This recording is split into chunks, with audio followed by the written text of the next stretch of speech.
Hey, sports fans, did you know there is a convention just for you? Just like all the geeks have Comic-Con, now you have SportsCon.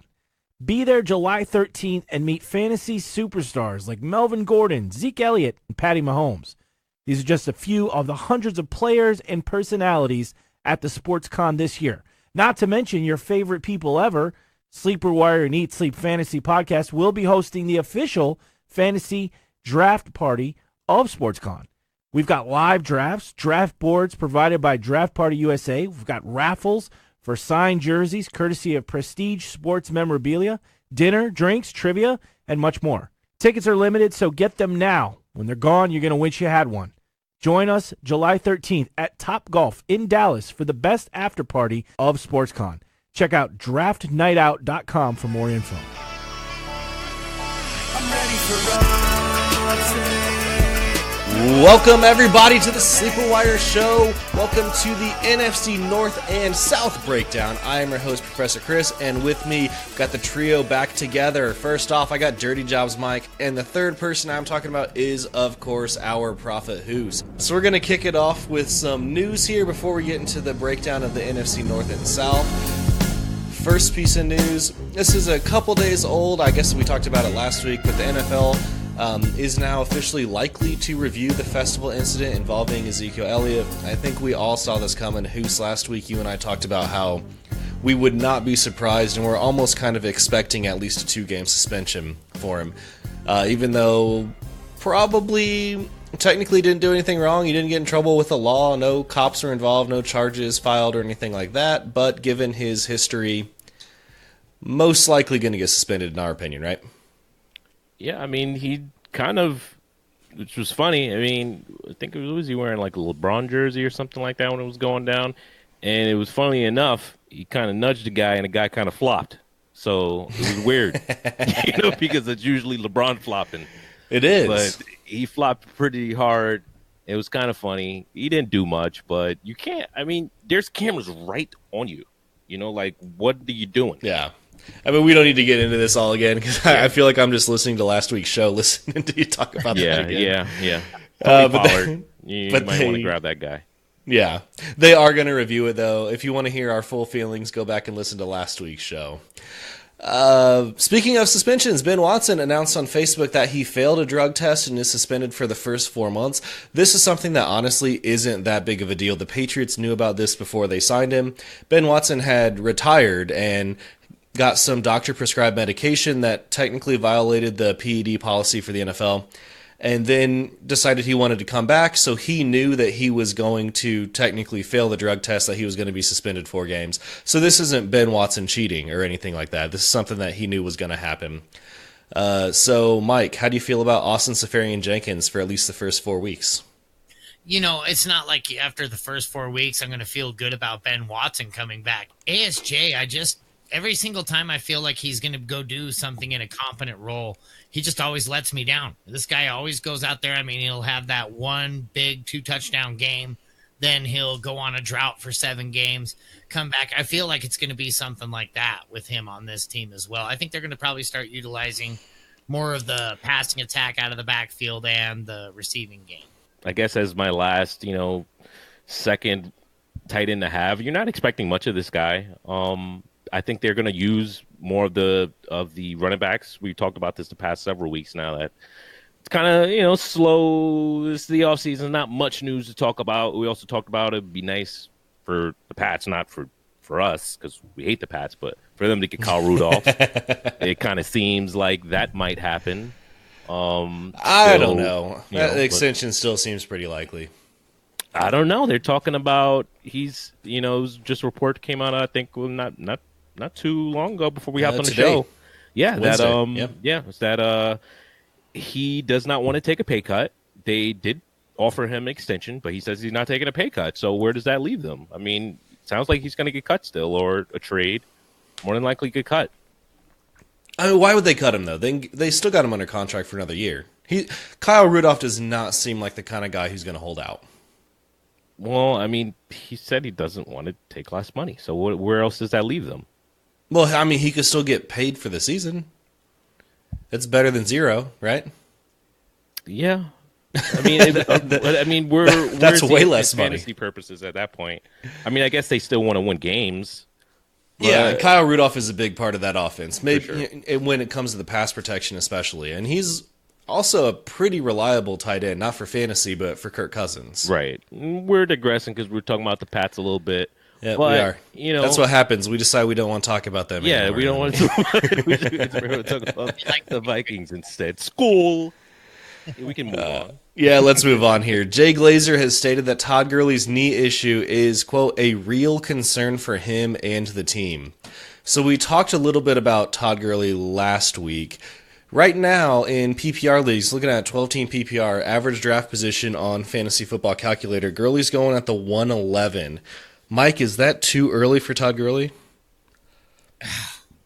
That rhymed. I'm trying to think of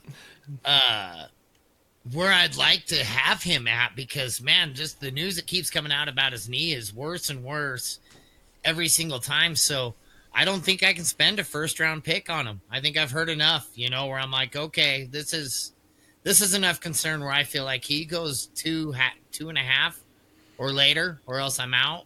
So I'm probably not going to get any Gurley this year. All right, so I'm going to read through some of the names that are behind him, and I want you to tell me if you would take Gurley or the other guy. So just kicking off right behind him at the 201, James Conner. Connor. Mixon. Yeah, for sure. Dalvin Cook. Ooh, see, that's tough. We're talking about the same kind of... Towing a line there. Cook's at the 207. Yeah, I think I'd take him before Cooks. Yeah, same question marks there. So you take Gurley before Dalvin? Yeah, I would. I'd feel more... I mean, same question mark, but I like the better punctuation mark. Right. Yeah. What about Nick Chubb at the 209? Would you rather have Gurley or Chubb?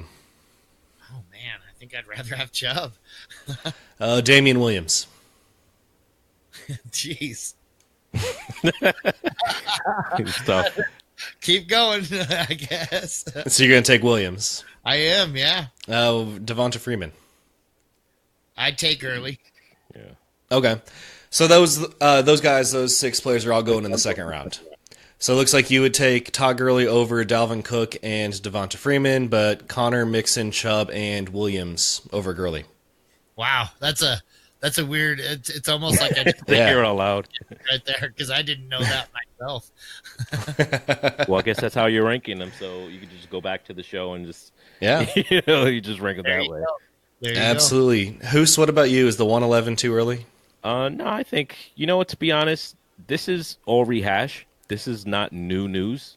This is, I mean, I know we've been seeing reports of it, and this was Jay Glazer just taking questions. I mean, so he was rehashing reports from over a month ago. This is not new news. This is, if anything, the new news that came about is they're looking to keep him fresh, and he's going to be fine for the season, and they're not going to rush him back because it's a problem. I mean, it can swell up, but I don't really foresee it being that big of a deal.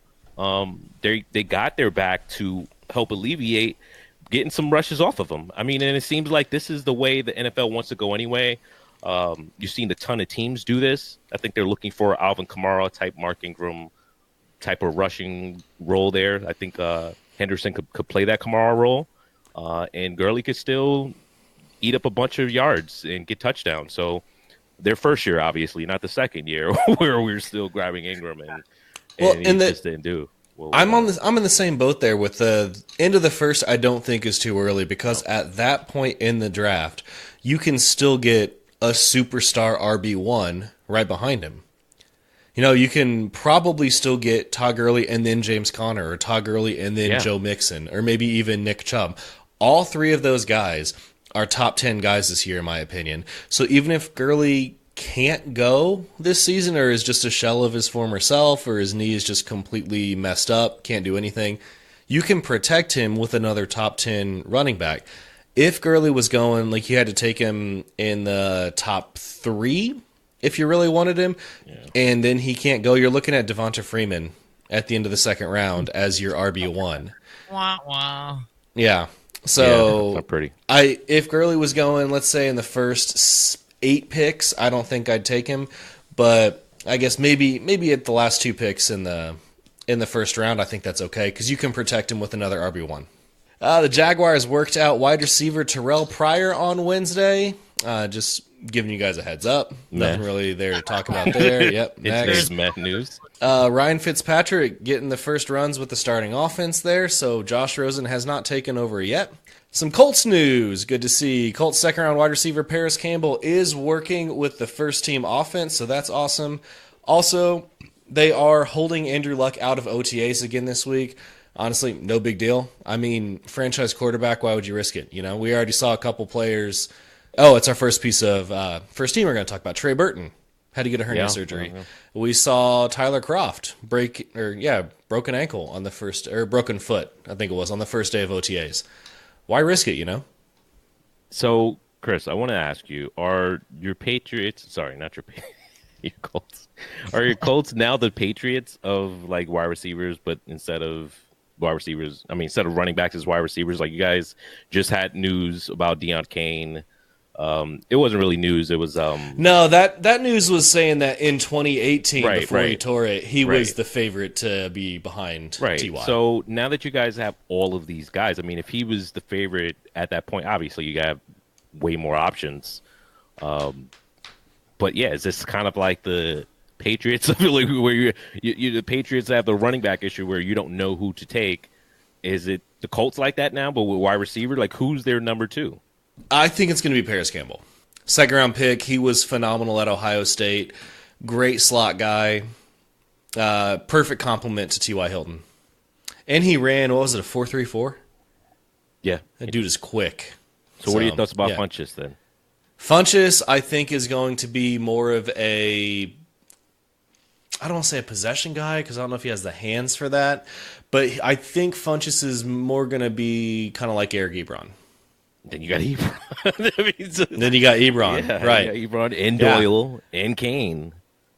I just don't think Kane is really much to worry about. Kind of like Chester Rogers, okay, or Zach Pascal, just kind of irrelevant at this point, in particular for fantasy. But the Colts have an awesome offense, and there's potentially a lot of fantasy firepower. Great problem for Indianapolis. Yeah, it's a great problem to have. Obviously, you want T.Y. Hilton, as the wide receiver 1 on the team. That's, crystal clear. But I do think it's going to be, when it comes to fantasy, I think Paris Campbell is going to get you, let's see, I think he's going to get you more huge games, but Devin Funchess might score more touchdowns. So you see him like Calvin Ridley role, pretty much, from last year, somewhat like that? Couple monster games, yeah. I could talk about this forever, so I'm going to move on before we do that. Last piece here, purely a depth move. Saints signed Buck Allen just so that they have someone else to catch the ball. Makes sense. Yeah, just so got to see he got a job. I always liked Buck Allen. He was always a really good PPR option. I know you were a huge fan of him in Baltimore. Mm-hmm. Yeah, he got used perfectly. I mean, for his role, he was great in PPR. Yep. All right, guys, let's go ahead and get into the breakdown of the NFC. All right, guys, let's kick off the breakdown of the NFC North. The North. Yep. Our watch has finally ended. Right? So going in alphabetical order here, we got the Chicago Bears that we're going to talk about first. The fantasy relevant players here, we got Mitch Trubisky at quarterback, of course. At running back, little trio here, David Montgomery, the rookie that they drafted, with Tariq Cohen and Mike Davis. Wide receiver, they got Allen Robinson, Anthony Miller, and Taylor Gabriel. And then Trey Burton as the tight end, but we did say he was sidelined after getting that hernia surgery. So they also have Adam Shaheen still back there as well. Mitch Trubisky, I think he's going to be a great guy in 2-quarterback in Superflex leagues. But when it comes to just a regular 1 QB league, Mike, is he someone worth drafting, or is he more of a waiver wire guy? I think you're going to be picking him up off of waivers. Honestly, I don't think you're going to see him get drafted. I think he's going to be a waiver wire one. I agree. Yep. And right now, let me look this up here. He is being drafted. I can't even count that high. Looks like around the QB 20 off the board, going in the 15th round. Oh, well, maybe he's going a little earlier. Would you take him or Derek Carr? I think this year I think I take my odds on Derek Carr. What about Lamar Jackson?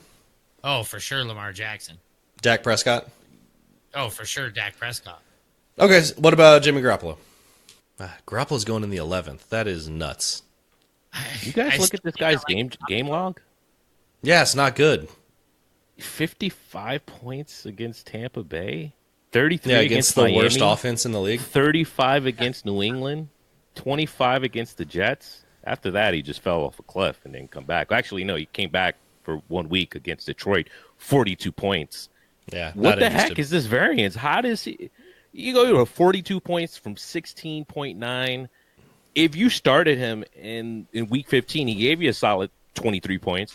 If you're feeling good, you started him in week 16, he gave you 14.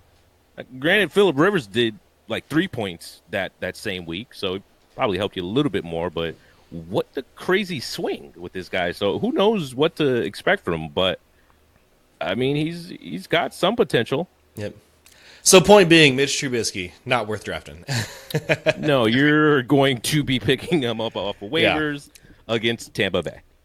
That's what you're going to Who's going to be the running back to own there for fantasy? Montgomery, Cohen, or let's just say Montgomery or Cohen because Mike Davis is kind of irrelevant at this point. Could be irrelevant. Could be the Mike Davis show, but it's not going to be the Mike probably Davis show. Probably not going to be the Mike Davis show. I have both of these guys ranked in my top 30. Cohen, he's 21 right now, and Montgomery's 25. So okay, so you're gonna take Cohen. Yeah, they're both going to be used. They're both going to be used very well. Now, does draft capital, like where you have to take them, matter? So Montgomery currently going in the 4th, and we got, I guess Cohen going in the 5th. Montgomery's going in the 4th round. Yeah, Montgomery is going as the 408. Really? Yep. Oh, heck no, he's not going to be on any of my teams.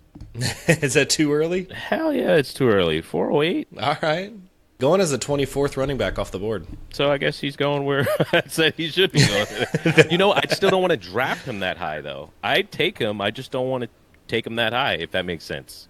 Right. No, it makes total sense. It's that capital, man. It's all about capital. Right. Yeah, absolutely agree. Let's talk about wide receivers here, Mike. So Allen Robinson, is he still the one? Yeah, I think so. I think that guy's a good receiver once he gets a good rapport going. I mean, it's just he's got to get that rapport going. I mean, look at the years that he's had. This Blake Bortles to Trubisky. I mean, like you're not talking about these premier arms that are hucking this guy the ball. Not a fan who would you rather have, Anthony Miller or Taylor Gabriel? Oh, definitely Anthony Miller. I'd rather have Anthony Miller over Allen Robinson, though. So really, yeah, I'm not a fan of Robinson at all. I think he's borderline. I don't want to say garbage, but he's talented. But on that team, he's just not that useful. I mean, you got a guy, Mitch Trubisky, throwing 6 touchdowns, and this guy only caught 4 on the whole year. Trubisky's throwing 6 in one game. You can't catch one of those, dude. Like, I mean, he actually did catch one in the Tampa Bay game, but he's just not been. Maybe he bounces back. I know it was his first year in the offense, but he didn't have the GOAT like Bortles. Yeah, I get what you're saying. So you'd rather in the 7th round when Allen Robinson is there, you're going to skip over that and take Anthony Miller in the 12th where he's going. Oh yeah, okay. He's not going to be on any of my teams. All right. I like it. We don't really have to talk about the tight end. Like we said, Trey Burton, just monitor that situation. If it's Adam Shaheen, I don't think you really need to worry about that. Let's move to Detroit. Talking about the Lions here. Matthew Stafford, running back at Kerryon Johnson, C.J. Anderson, and Theo Riddick, who for some reason is still sticking around. Wide receivers, only 2, Kenny Golladay and Marvin Jones. And then at tight end, they did pick up Jesse James. They signed him, which I thought, I'm going to be actually really excited for Jesse James this season. And then they spent that high draft pick on T.J. Hawkinson, which destroyed any Jesse James hope. And T.J. Hawkinson is a Lions tight end who is going off the board as a top 10 pick. Yeah, that's insane. When it comes to, actually, no, he's the 11th tight end, 12th tight end off the board. Am I the only one that isn't a fan of the Detroit tight end? Like, name a Detroit tight end that paid off for you in the long run forever. That's what I'm trying to say here. We have a Detroit tight end who's a rookie, who's never played a game in the NFL, who's going as a 10. top 12 tight end. Yeah, I mean, I know they switched coordinators, and that was Jim Bob Cooter usually didn't feature one as much. So maybe you see a little bit more here, but I'm not buying into a rookie tight end. I mean, rookie tight ends rarely get used, and we're going to just expect him to get used over Marvin Jones, who was hurt for a large part of the season, and over Galladay as well. I just don't see it. I think Riddick will still get used. That's why he's still on the team. I mean, he's the only really guy there that catches the ball well out the backfield. So I think they use those guys plenty. I'm not a fan of Hawkinson. I mean, in Dynasty, sure. But even still, I think I still want Fant over Hawk. So and we've been seeing that in Dynasty, even Hawk go over Fant, which I don't really get. But maybe we see some of that play out into the camp and preseason, and maybe he proves us wrong. Yep, could be. I don't think he will. No, I'm not buying. Yeah, yeah. I think a lot of people are just really high on rookie tight ends based on just what Evan Engram did a couple seasons ago, finishing as he was a top 5 guy, right? Or maybe right. the tight end 6.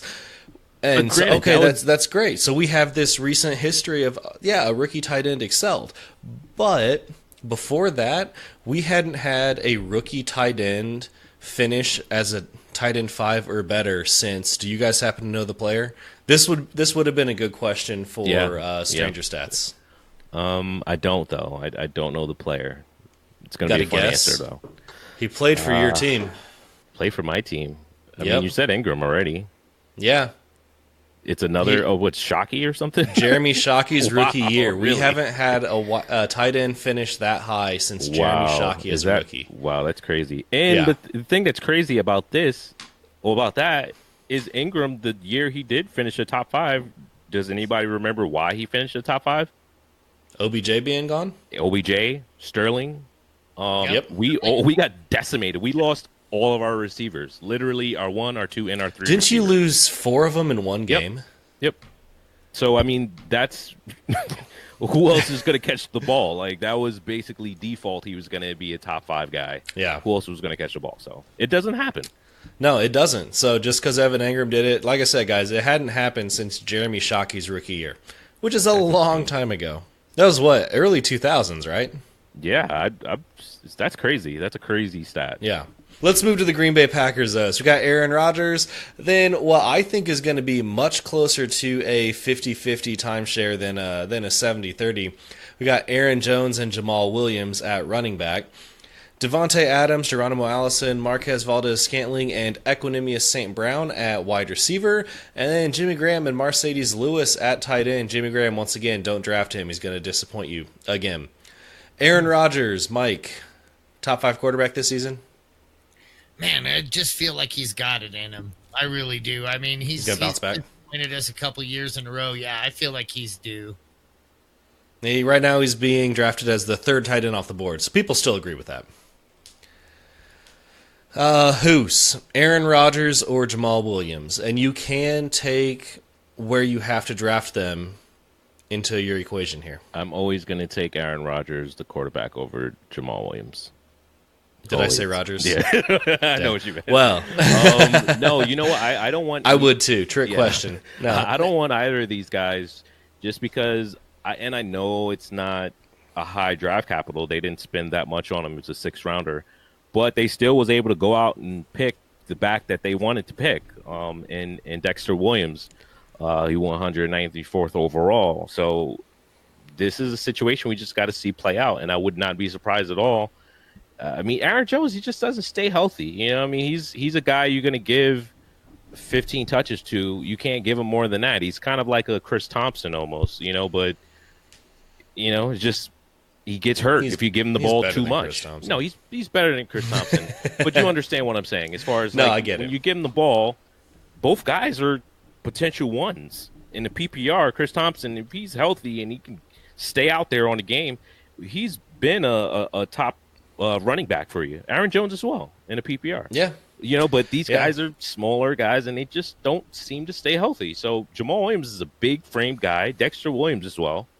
and you're still spending very high draft capital on Aaron Jones. So I feel like you just got to handcuff him if you are invested in either one of these guys. I mean, not either one. Aaron Jones mainly because Jamal Williams is going so late. But Dexter Williams, he might be the guy. So I'm going to say this on air to all the other Sleeper Wire guys in the Dynasty League. Do not send me an offer with Aaron Jones. I know I need a running back, but if I see Aaron Jones and Damian Williams in any more offers for me, I'm leaving the league. I'm sending it back. I do not want Aaron Jones. I thought you were going to public shame them and just put it on like Twitter or something like that. I'm not going to put him on blast. No, not even on Twitter. I think more people listen to this show than follow me on Twitter right now, which Prof_Chris SW. You should go follow that. Yes, I'll give the Twitter handles at the end of the show. I want no part of Aaron Jones. Clearly, Devontae Adams, let's talk about the wide receivers. He's clearly a top 5 wide receiver, right? He's being drafted as such. He's being drafted as the second wide receiver off the board after DeAndre Hopkins, and he has earned every bit of that. Double-digit touchdowns for 3 seasons in a row, now I believe it is. Had more than 1,200 yards. I should have had that stat. I think he had 1,300, almost 1,400 or something like that. Yeah, 1,377 is what I want to say. You can vet that for me real quick. But yeah, he has earned every bit of that, so he's well worth that mid first round pick. Mike, I want to get your take on the other wide receivers though. Now, you're a pretty big Geronimo Allison fan, right? Kind of, it's kind of getting sketchy over there though. You got MVS and him, Equanimous St. Brown's coming up over there. I mean, goodness sakes, there's a lot of mouths to feed over there. Randall Cobb's finally gone, but then so that's going to open up one spot there. I just don't know. I think MVS might be the guy here. Who would you say is the number 2, Allison, MVS, or St. Brown? I'm highest on Allison. I've been beating Allison horn train, whatever you want to call it. It was 1386, by the way. Okay. So damn near 1,400 yards. Monster season. I don't see him having this season again, though. I'm high on Adams. I don't think he'll be top 2. I think he'll still finish top 5, which is fine. He's the most consistent wide receiver in fantasy. So I'm totally fine with getting him because he's going to give you at least 20 points, at least like 18 points. He's not giving you less than that. Hands down, the most reliable last season. For sure. And Allison, when he was playing, he kind of averaged like around 15 points. Now, granted, it was only like 4 games, but he was targeted very heavily. I think he had like 11 targets in one game or something from Aaron Rodgers. Rodgers loves this guy. He's the one guy I remember last year coming into offseason. He was, if you guys remember, Aaron Rodgers was pissed last year because they cut Jordy. And he was just pissed. He was talking about the players. He was dogging the players like, this guy sucks. This guy needs to put more effort in. He was ripping the players. And then the only players he was not ripping was Adams and Gmo. He was like, in Gmo, Gmo, he's the guy, So he raved about him, actually. So I'm very confident in Gmo. I believe MVS will be the other guy. But St. Brown, man, he's a talented guy, too. I mean, I believe MVS has the fastest 40 time. I think he ran at 4.37. But then not MVS. St. Brown is right behind, I think, at 4.4. So these guys are all fast. But I think here's who's talking himself in and out of players again. Oh, no. I'm not talking any. Look, I'm the highest on. Look, how you got it stacked right here. Devontae Adams, Geronimo Allison, MVS. That's how I'm selecting them. And I actually am fine with having – I've been grabbing a lot of Allison and MVS late in the rounds. All right. And we are not drafting Jimmy Graham, right? Yeah, I take him if he's there late. I mean, I'm not reaching for him. He was still a top 12 guy. I mean, he's a guy that you're rotating in, Like if you missed out on the big 3, the drop-off is vast. It's crazy, the drop-off. So you don't want to be starting these guys on the weekly basis. You're going to be looking at matchups, and Jimmy Graham just might have a good matchup, So I think he caught like 6 touchdowns, didn't he, at least? See, I don't feel like the drop-off... I mean, after the top 3, yeah, there's a pretty big drop. Oh, no, yeah, for the most part.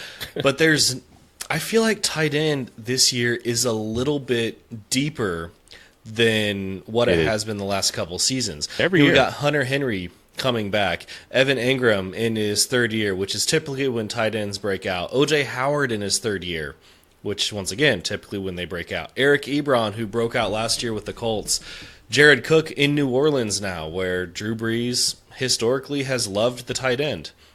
Vance McDonald, who's the only guy in Pittsburgh. Now he doesn't have to share that role with Jesse James. Njoku in his third year.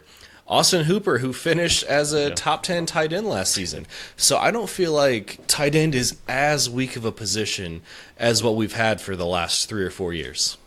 Yeah, that top 3 though, it's still There's a drop massive off. gap. After that, you just grab any one of these guys and you'll be fine. I mean, what I say is fine is like it's the best you're going to get. You know, you're not going to get that top 3. You know, you could say 4. You know, because you're including Hunter Henry right, because he's your tight end 3. Exactly, yeah. So that top 4. After that, yeah, you know, OJ, I guess I have at 5, and then Ingram, and then after that, yeah, I guess it could be a huge drop. Let's move to the Minnesota Vikings. Kirk Cousins, who actually statistically had a really good year last season. Dalvin Cook and the newly drafted Alexander Mattison right behind him. Stephon Diggs, Adam Thielen, and I'm not sure why I put Laquan Treadwell in the notes. I think I can just backspace that away. There we go. And then Kyle Rudolph for now, and Irv Smith Jr. at tight end. Guys, Kirk Cousins, I think he's going to be a quarterback 1 this season. I think he's going to finish top 12, possibly even closer to 8.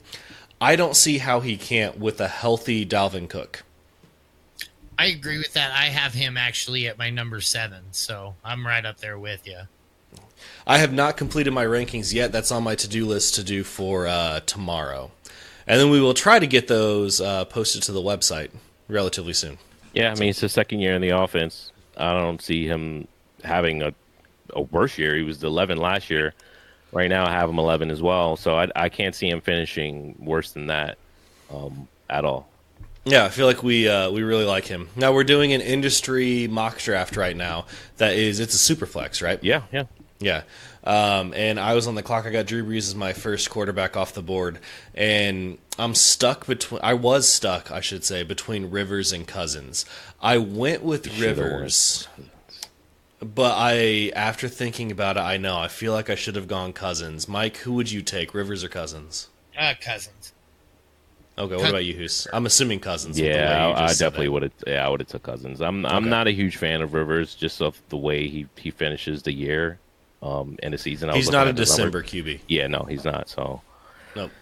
Definitely Cousins. Let's talk about Dalvin Cook just briefly because we talked about him a little bit when we were talking about Todd Gurley at the beginning of the notes earlier today, of the news, not the notes, beginning of the news. He is a big question mark, but supposedly going to be 100% going into this season. Hoos, are you risking that and you're going to take him in the second round? Probably not. I mean, and it's no knock on Dalvin. It's just I just try to stay away from backs that that's still high for me, you know, and the soft tissue issue. I'm not high on taking backs early. You guys know I usually grab wide receivers early, and then I just grab the. Yeah, I need to stop Whites asking you running back questions. You know, I'm gonna end up with like. It's funny. This guy, we in that same industry mock we had. This guy pulled a Hoos draft pretty much. You end up grabbing 5 wide receivers. We had Michael Thomas, Julio, Diggs, Cooks, and Godwin, and then he has Tariq Cohen, who's the guy that I would end up having. You know, I would end up having with a Tariq Cohen and a James White or something like that. If I did have some sort of style like that, who actually James White went the later round, he probably was going to go for him, but I sniped him. Yeah, so I mean that's kind of my style. I don't usually like grabbing those guys so early because you're investing so heavily into them. And in a PPR, you can always grab a guy that's gonna catch a bunch of balls, and you'd be fine. Now, Mike, talking about the wide receivers, Stephon Diggs and Adam Thielen. Thielen is certainly going ahead of Stephon Diggs. So Thielen right now looks like he's at the 211, and we have Diggs at the 312. Who would you rather have?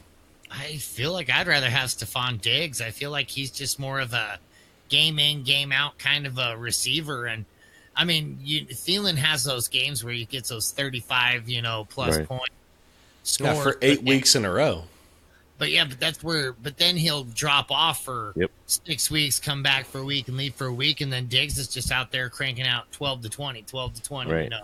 week in, week out. I'd take Diggs, honestly. Same thing for you, Hoos? I mean, in a vacuum, I'd rather have. I'd rather have Thielen just because I think he's going to score more. But I do agree with Dirty Jobs a lot, just because I've had Diggs on a ton of teams. I usually try to have him every year, and he's just so safe.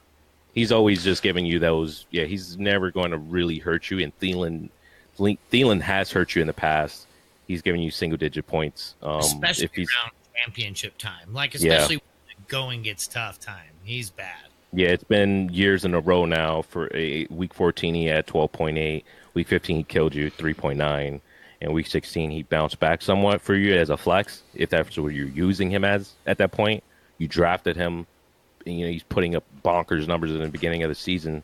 If you traded for him later, you probably that 13.9 was probably okay, because maybe use him as a flex. Hopefully, you didn't give up too much, but at 13, that 3.9 is brutal. I mean, meanwhile, you were, like we were saying, Diggs, that same week, Diggs is out there cranking it out. He had in week 15, he had 15.8. Now, week 16, he only had 9. That was just a bad week, I guess, for Cousins, but still, he's not giving you like a 6 or something like that. So he is safer, but I still would rather have Thielen. I think he scores more. I keep going back and forth on these guys. I do like both of them. I mean, I just moved to Minnesota last year, so I really like the Vikings. I think they're my NFC team now. And I keep leaning towards Thielen, but that's because in one of my keeper leagues, I'll get to keep him for a 7th-round pick, which is amazing. Yeah, I drafted him in the 11th 2 seasons ago, and there's a 2-round penalty, so I got to keep him for a 9th last year and a 7th this year. So I'm, pretty pumped about that. But give me the guy with the better value, and I think that's going to be Stephon Diggs at the end of the 3rd. Yeah. Kyle Rudolph, worth drafting, Mike?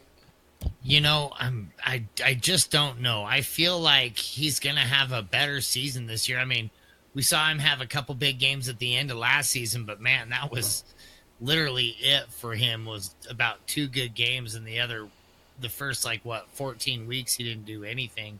So I just don't think I can, but I want to, because I really feel like that's such a good system for him.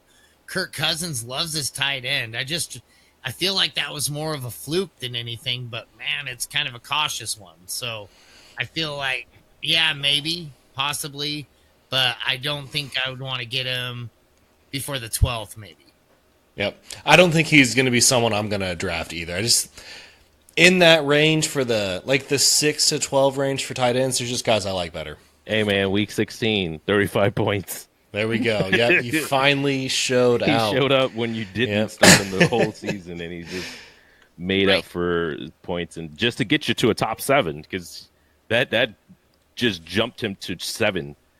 Meanwhile, he was not that for you at all in the season. Nope. Let's move to the NFC South, though. Kicking off with the Atlanta Falcons. Matt Ryan at running back. We got Devonta Freeman, Ito Smith at wide receiver.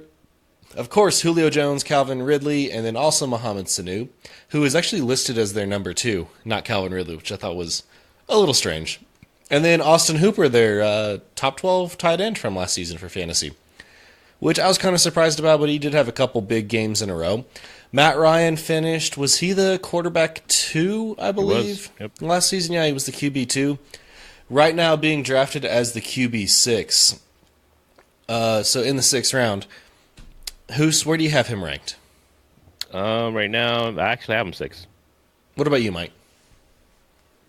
I think I have him at 8. Okay, so Ryan or Drew Brees? Right. I think I like Drew Brees this year better. Russell Wilson. Right. Russell Wilson. Baker. Right. Baker for me. No, I'm taking Baker there too. QB5, man. He's not going to be QB5. You guys are I don't understand all this hype on Baker Mayfield. Because he has the Madden team to throw to. That just means he's going to fail. You put That's that. all it means. You put that roster around him, and the fact that he started. I think was it 12 games and still broke the rookie passing touchdown record. Another year in that offense, another offseason. And you give him OBJ, who already had a great rapport with Jarvis Landry going back to their college days. Oh, college schmollege. You know what? It's Yeah, back but in the it's. day. I mean, But they still have a great relationship. Good chemistry. But what does that have to do with Baker, though? I mean, I don't know. I just think people are too. I love them as a team, but for fantasy purposes, they can't all eat. They can't all be like useful guys. They just can't be. But you know who can? He's not Baker. Mahomes. You know, he's But not gonna Baker be can be Mahomes. useful. I don't know. Yeah, he's gonna be useful. I just don't see him turning in like a Mahomes. 51 touchdowns, Baker Mayfield. Book it, pin it somewhere. He won't be on my teams because he's just going way too high. I loved him when we got him in the Scott Fish last year. We got him for nothing, basically. Yeah. But I other than that, still need to sign up for that. yeah, you probably should. forgetting. Yep. Yeah, probably should. So, Mike, over under 31 touchdowns for Baker. That's kind of almost the number I had him. I think I have him at 35, so I'm going to say over. I'm taking the over too. What about you, Hoos? You said 31. Yep, over under 31. Yeah, I'll give him over that. I don't know what Vegas has him at. I was just picking an arbitrary number, but just kind of based on last year. Let's move on though, because we are not talking about Baker Mayfield. We're talking about the Atlanta Falcons. So, guys, this is why Hoos, Mike, and I can't do shows together very often. I'll because take we the just keep blame. getting Just blame. sidetracked. I'll just take the blame because it's me. It's In me. all honesty, it's usually Hoos's fault. Yes, I'll take the blame. But then I ask leading questions like, okay, what about him or Baker? And then it just it's this whole big tangent. You'd think I would have learned my lesson by now, but It's been a while. Let's keep going here. Devonta Freeman being chosen at the 212 is right on that cusp of being chosen as an RB1. Mike, do you think he'll be top 15? I do. Yeah, I do. Hoos, what about you? No, I have him way too low right now, but I just can't bear to move him higher just because he hasn't shown us much in the past few years. So I you got to prove it. You got to prove it to me. Right now, you're Doug Martin to me. Julio Jones currently going at the 112. He's the fourth wide receiver taken off the board. Mike, would you rather have Julio Jones or Michael Thomas, who's going at the 110? I have Julio Jones for sure. What about OBJ? Julio Jones. Julio! Hoos, what about you? Yeah, definitely Julio. I got Okay, OBJ as yeah. a bust. Yeah, I know you do. Too. He's an OBJ hater.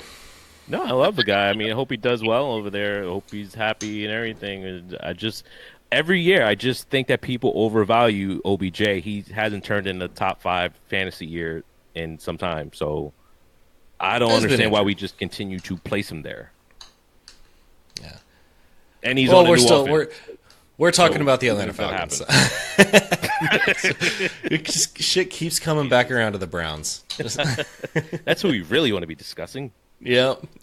Clearly. Calvin Ridley going relatively early right now. I believe he's going at the 503. Is that actually early? I feel like it's early, but then, it doesn't seem like Calvin Ridley should be a 5th round pick, like maybe like closer to the 7th round. But then I look at some of the guys who are going around him, and I just feel like quarterbacks are being taken later and later every single year. Right. So we got some guys who are going after him: Chris Godwin, Jarvis Landry, Tyler Lockett, Mike Williams, Tyler Boyd. Who's your favorite out of that group? Man, Tyler those- Boyd, I'm assuming. Those guys are all like in the same. They could finish. They're all like right back to back. I like Boyd, maybe the most. I think I have actually Lockett ranked the highest. I don't have Okay. my ranks right in front of me right now, but I can pull them up while you guys. So is Ridley worth that 5th round pick? No, so I know you generally take a lot of wide receivers early. So try to take that little bit of bias out of it. Would you want him as your wide receiver 2? No, I wouldn't. Not What at about all. your 3? Yeah, I guess I'm fine with him as a 3. What about you, Mike? Yeah, I think that's about right where I'd have him, a 3 to a flex position somewhere in there. 5th round does seem a little steep for that. Yeah, I don't want him in he's, the fifth though. I don't that either. does feel high.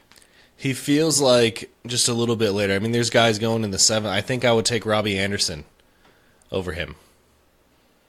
Yeah, that's it. It's right there. I'm close on that. That's one. tough, but yeah, all those guys, man, those are all good guys, man. Like that should just finish. They all have that potential to finish as a I don't want to say a high end 2, but mid. So it's a good class. It's a good that's a good group to if you wanted to wait, I guess, somewhat and just stack up on running backs. I still don't think these wide receivers are doing it for you though. Like when you get to the finals and stuff, maybe they get you through some weeks and you win some games. But give me the Julios and all those other guys, the Diggs, the Thielens. I think those guys are going to be winning championships for you, while the other running backs that you're drafting high probably getting injured. Could be. Lastly here, Austin Hooper going in the 10th round as the, let's say 3, 4, 5, 6, 7, 8, 9, 10, the 11th tight end off the board. Mike, is that about where you have him? Yep, that's exactly where I have him. Actually, is All the right. 11. Who's what about you? Hooper? Yep. Hooper, I have an 8. Okay. Yep, so still tight end 1 for both of you guys. Let's move to Carolina. So we got Cam Newton, Christian McCaffrey, DJ Moore, Chris Hogan. I actually forgot that Chris Hogan signed with the Panthers. Yeah. So I was going through the depth charts, and I was like, are you kidding me? I had to double check that. Pretty to sure see if their website fans was right. forgot. Everybody else forgot. I'm pretty sure. Yeah. Yeah. So we What a got letdown DJ last Moore, year. Chris Hogan, Curtis Samuel, and Jarius Wright. And then at tight end, still Greg Olson's coming back, and Ian Thomas. Cam Newton right now, I think, is being pretty undervalued. So he's currently going in the 10th round. He's still a top 12 quarterback taken off the board. He's right on that cusp. But he's going after Kyler Murray, after Jared Goff, after Carson Wentz, barely before Jameis Winston. Cam Newton, historically, when he's played all 16 games, he's usually a top 4 guy. Is the 10th round too late, Mike? I feel like it is. Yeah. That's. I mean, you're still close. I mean, you're there, but yeah, too late. Yeah, you're still in at that point. Yeah, if Cam Newton's there in the 10th, I'll take that all day. Yeah. See, I mean, you still got the question mark still, too, of course. Yeah, and he did have that shoulder surgery, right? Yeah, that's the question marks. His shoulder. But he had that same shoulder surgery a few years ago and then came back and was, I think, the quarterback 1 or 2. So hopefully the same thing's going to happen. Christian McCaffrey, we don't have to spend a whole lot of time on him. Right now he's going at the 104. Clearly a stud, especially in PPR. I mean, the dude's just a monster. There was a report that he's stronger than he was in 2018, and he already looked like the Hulk. Someone needs to Some of those workout videos. see what's in that guy's protein shakes and stuff. Yeah, he's drinking that special water from what was the name? From Space Jam. It's a secret sauce or whatever. Yeah, the secret juice drink or whatever secret juice, something like whatever that. it was. Yeah. Something's Secret in stuff. his water. Secret stuff. Secret stuff. That's it. Yep. One of the greatest movies of all time. Oh yeah, great giant. Once again, how is this going to connect to the Browns? How are we going to get off We'll on that? find a way. That tangent. I'm sure he'll be in Space Jam 2, Odell, right? He'll find a way to be in that. Yep. So, at wide receiver, like I said, we got DJ Moore. I like him to break out this season.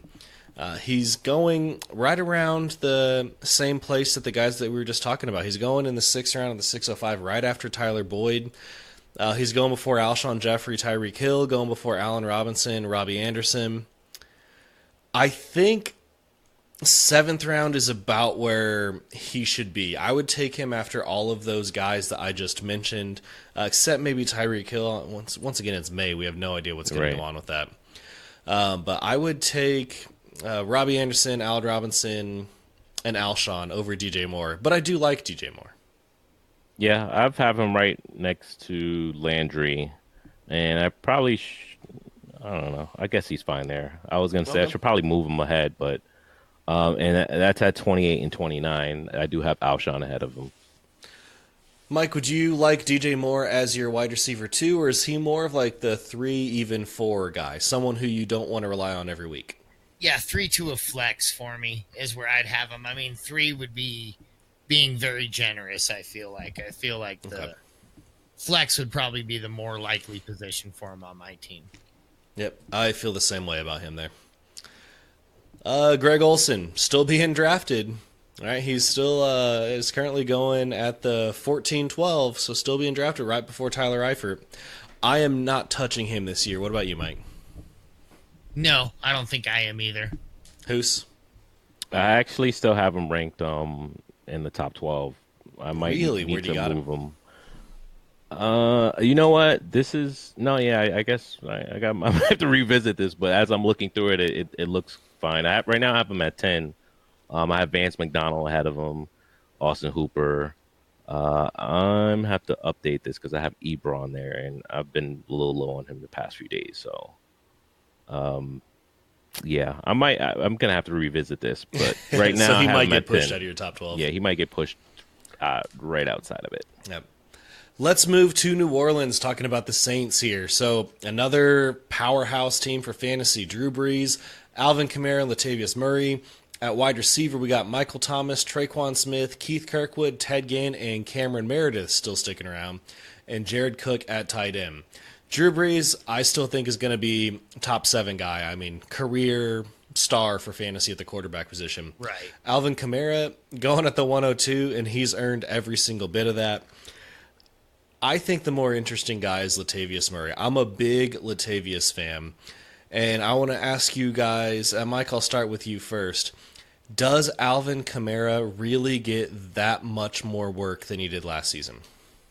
I don't think so. I think they'll just probably go out there and try to give him the same balance. And the one thing that's going to be different is Latavius Murray's going to be on the field for 16 games, not 10 or 12 or whatever Ingram played last year after a suspension. So, yeah, so looking at the stuff last year, actually, let me kick that to you too, Hoos. So Alvin Kamara, we had 194 rushing attempts, 883 rushing yards, 14 rushing touchdowns. Which touchdowns, that's a massive number.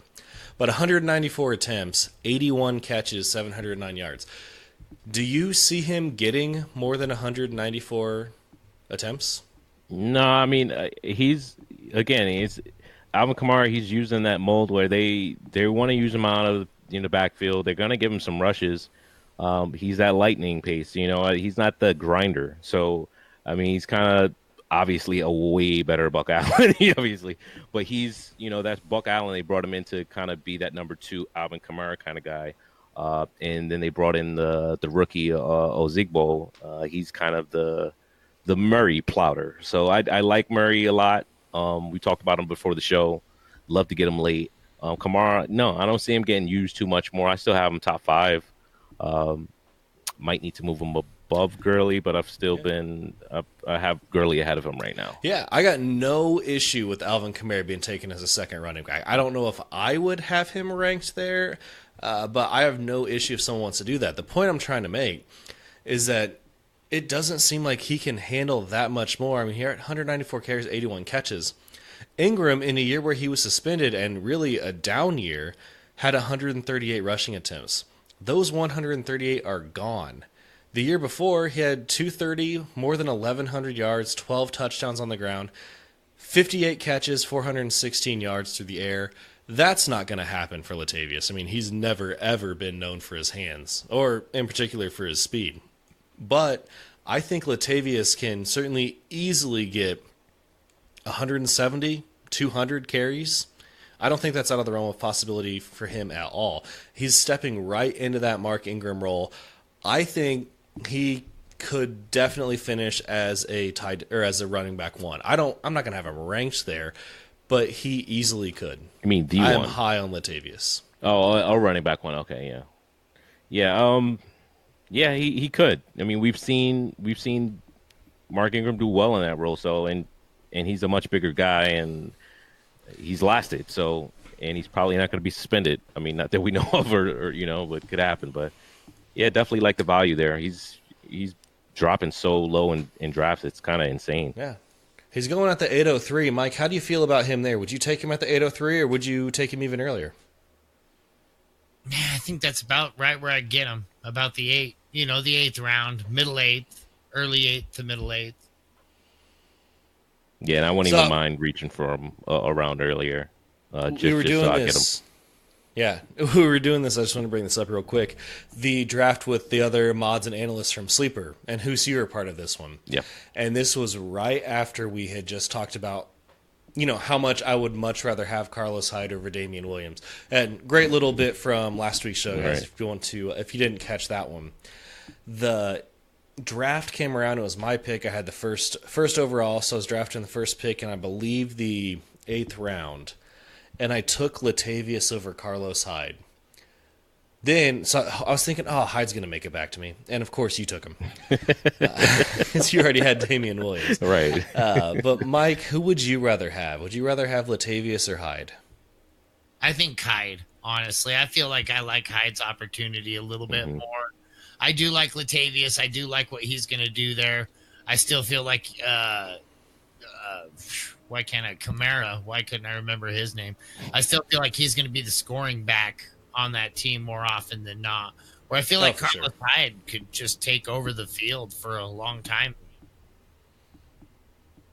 Yeah, it could happen. I mean, he's the guy you want just because if he does take over that backfield, he's going to be a top 10 guy for sure. But as you were alluding to, Latavius could be a top 10 guy with his standalone value as well. So those are two good guys.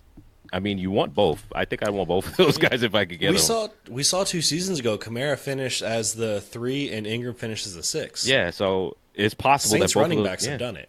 Yeah, and Yeah. Murray's a big dude. He's hard to bring down. People trash him every year, and I don't get it. Like look at his numbers. He's got a little chip on his shoulder. Yeah.